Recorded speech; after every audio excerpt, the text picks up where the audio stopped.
Суни интеллект сес алакасы ве 5G. Берлинде электроника сергысы açılды өз мақсулатына аман экибин истисал жекетірді. Олар аняневи, де яны мақсуларны тақдим еті.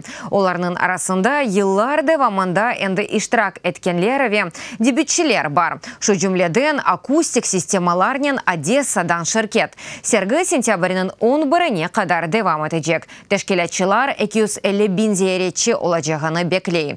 Сергі 1924 сенесінден башлап кечірілі бұ ерде ялыны сатыжылар ве алыжылар дегілді, да САС экспертлеріні де раскетірмек мүмкін. Тедбір мақсады янылықларына ве бераберлікті япылған лейхаларына көстірмектір.